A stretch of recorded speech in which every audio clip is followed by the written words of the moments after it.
world would not be the same. Few people laughed.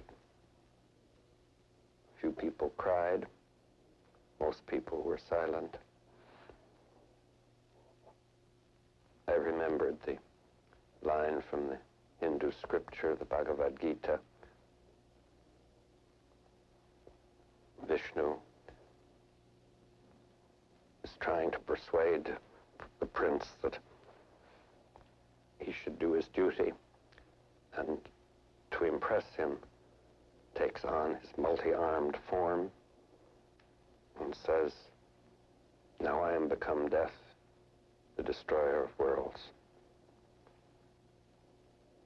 I suppose we all thought that one way or another. What happens when you die, Hugh, do you think? I've just been reading about it this morning. Oh, somebody knows? Somebody wrote a book about it? Yeah, it's called the Bhagavad Gita, and I was just reading it today. And I remember reading this thing, and it tells you what to do at that moment of death. And I remember thinking, oh man, this is like a fairy tale to me, because I've never actually faced a moment of prolonged knowing I was going to die, or thinking I was going to die. I haven't had that moment yet. But I have had a glimpse into what it will be like for me. I was researching this movie, The Fountain. I play a brain surgeon, so I was invited in to see some surgery. This woman, and just before we went in, the doctor told me that the woman was going to die. It was a recurrence of a tumour, and it was the size of he said almost the size of a tennis ball in her brain. He said, we're going to operate on it. And they kept her awake. It was the most extraordinary thing. They kept her awake so that they knew, as they're cutting into the tumour, whether they're cutting into speech parts of the brain or movement. So she was playing a kind of video game, lying down, the entire skull, the top half of the skull was off. And they're cutting in and they're asking her questions. She has to play this video game. But I've gone past the point. As she was wheeled in, I just had the information that she was going to die. And she had blonde hair. My wife has blonde hair. And for about a second, I almost was sick from the fear of thinking, what if that was her? And then I won't lie to you, then almost straight after that came the idea, what if it was me? And I was terrified, absolutely terrified. Because bottom line is, for all the work you might do in your life to prepare for that moment, I realised I was miles off it, miles off being ready.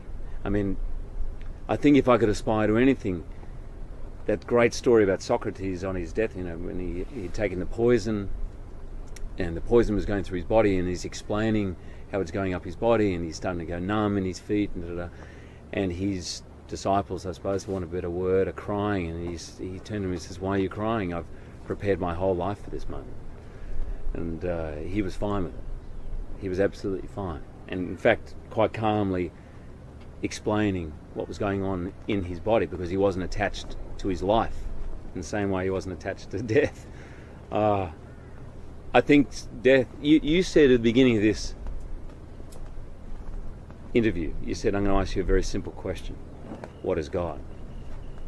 And I think death is as simple as that. I think it's another moment.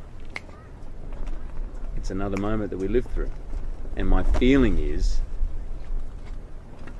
whilst our attachment to the sensorial life, which is really our connection to this, it's really our only connection, real, to this creation, is what we perceive through the senses.